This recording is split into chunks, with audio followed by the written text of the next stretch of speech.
Hello friends, we are in the module number 2 under metal finishing chapter.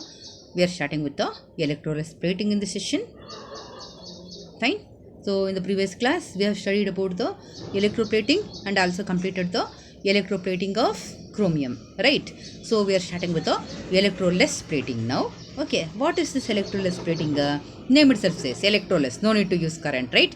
Then how can we carry out okay, the electroless plating is carried out by using some suitable reducing agents without using any electric current. Okay, so what is the definition for it? The process of depositing a metal on a catalytically active surface by using a suitable reducing agent without using electricity is known as electroless plating. How to represent the reaction? Here Mn plus is there and n electrons. Okay, the n electrons is from using a suitable reducing agent. It will reduce the metal ions to metal that gets coated on the article to be plated. Okay, another factor is there here. I told you the catalytically active surface. What is this catalytically active surface? It is nothing but the here the electric current is not used, so the plating process will be taking place slowly, right? Okay, it will be taking place usually slowly. Okay, so how to initiate the reaction? So that we are making the catalytically active surface. Catalytically active surface is treating the insulators by palladium chloride and stannous chloride in acidic medium. When we treat with this, like they will be acting as a catalyst until the one layer of coating gets started in any case of the electroless plating. And when one layer of the coating is coated on that article, that coated layer will initiate or catalyze the reaction. That's why it's called as a autocatalytic redox reaction, and the surface is set as a catalytically active surface. Catalytically active surface is made by dipping the article to be coated with the stannous chloride and palladium chloride in a acidic medium. Okay, so once again, the how can it be defined? It's a process of depositing any suitable metal layer on a catalytically active surface by using suitable reducing agent without using electric current. Okay, is called electroless plating. Okay, what are the advantages of this electroless plating?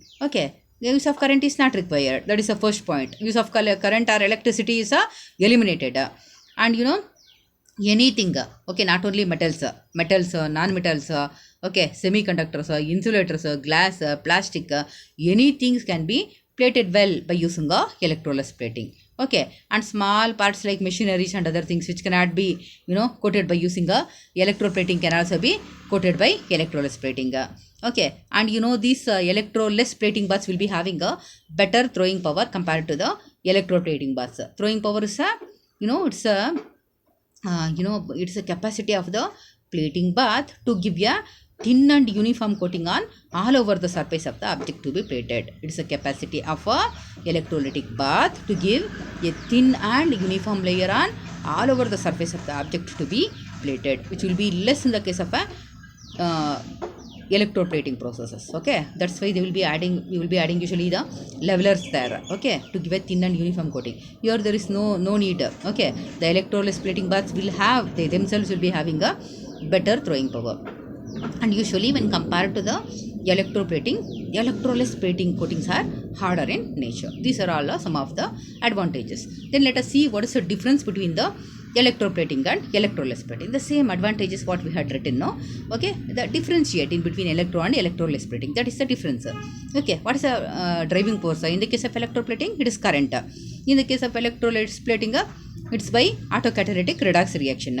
And anode is a separate anode and cathode are required in the case of electroplating because we are using electric current. Anode and cathode must be there.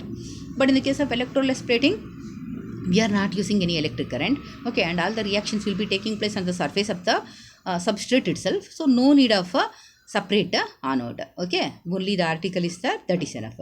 And then the cathode is in both the cases its article to be plated, and the reducing agents in the case of electroplating, the same thing. We need current now. It is said in other way. Okay, reducing agent in the electroplating is electrons from current. And in the case of the electroless plating, the electrons are provided by using some suitable reducing agents, chemical reagents. And throwing power in the case of electroplating is less.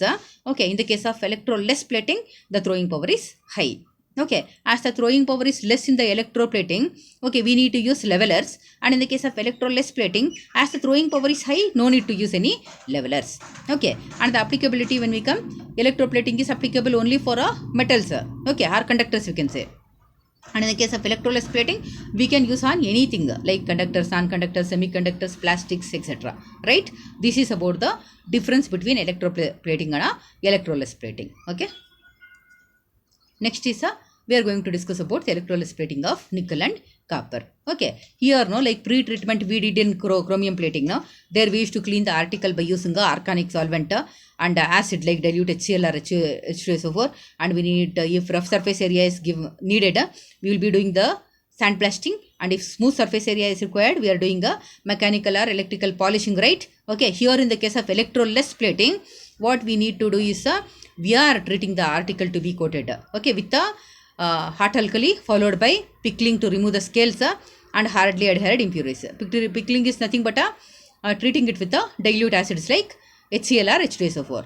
You know, the non-metallic objects will be there because the electroless plating is applicable for all the insulators, conductors, non-conductors, anything can be plated, right? So in the case of the non-metallic objects, what we need to do is we are dipping it in stannous chloride and palladium chloride in acid medium. Okay, I told you right previously when I was telling the definition. Okay, if we treat the article to be coated with the stannous chloride and palladium chloride, the surface will become active. Okay, that will be initiating the reaction. So it's also called catalytic redox reaction, I said. Okay, so the non-metallic objects or insulators will be first treated with the stannous and palladium chloride in a acidic medium, right? And then coming to the bath composition of the nickel plating, electrolyte bath we are taking here nickel chloride or nickel sulfate. Any of the salts of the coating metal will be taken in a electrolyte, right? So we can take either nickel chloride or nickel sulfate here. And important in electroless plating is we need to use reducing agent. Which is the reducing agent used in nickel electroless plating? That is hypophosphate is used here. And buffer needed for maintaining the pH is acetate buffer here. Required pH for this plating process is 4 to 5.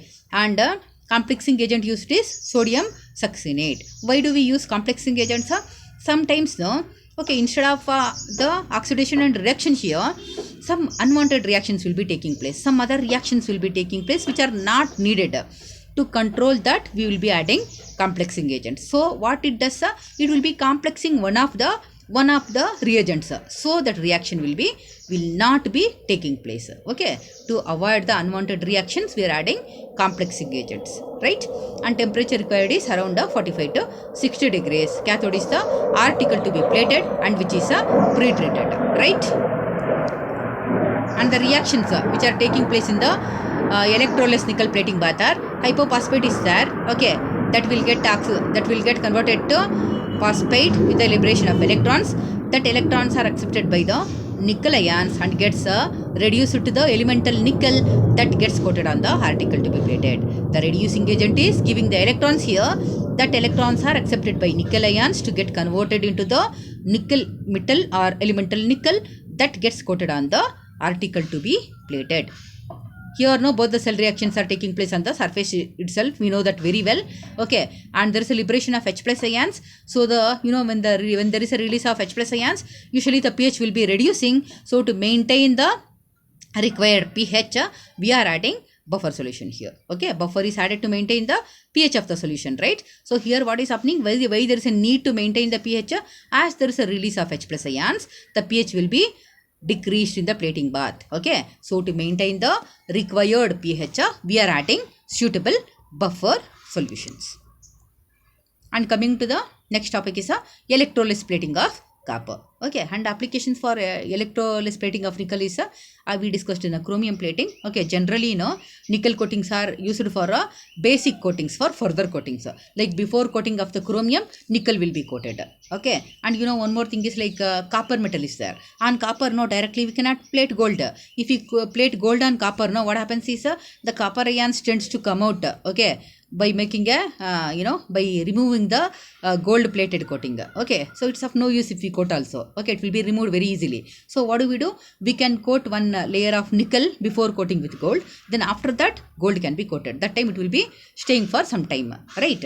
So nickel usage is it will be given as a basic coating for further coatings. Okay, basic coating for further coatings. Before chromium it can be coated, because before chromium plating nickel coating can be given, or before gold plating on copper metal one layer of nickel can be coated. That is about the applications of the electroless of nickel. Next is a electroless plating of a copper.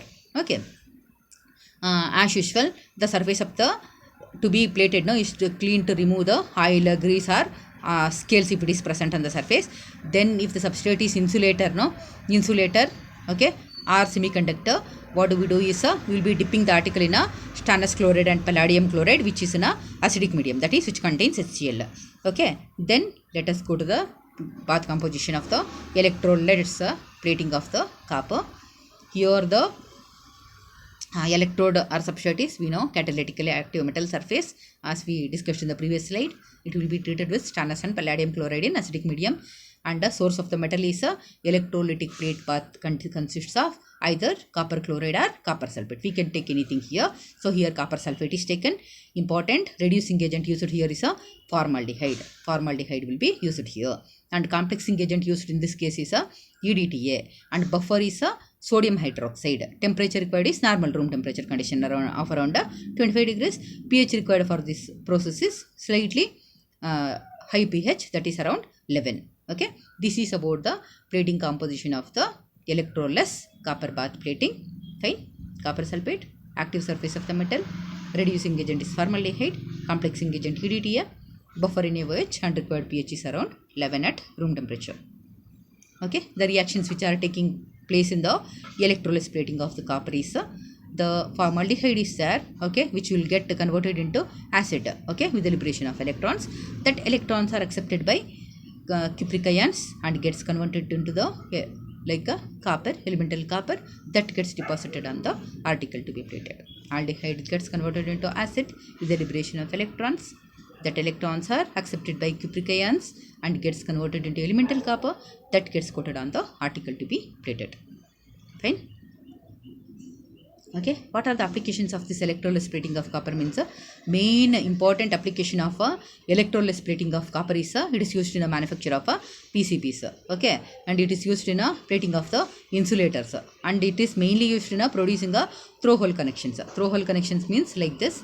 Okay, like in motherboards and all, there will be internally connection will be there, no? Internal connections will be there. Okay, it is not connected externally through the wires. Okay, when there is a need of a internal connection, okay, between the two three polymer plates will be there. Okay, we need to connect from one side to the another side internally. In that case, throw hole will be made. The throw holes will be plated by using a electroless plating of copper. There it will be highly useful. Okay, so it is used in PCBs. Okay, it is used in printed circuit boards where throw hole connections are needed. Okay, so this is the end of the chapter. Metal finishing chapter is completed. With this, we will be meeting with a new topic in the next slide. Until then, thank you.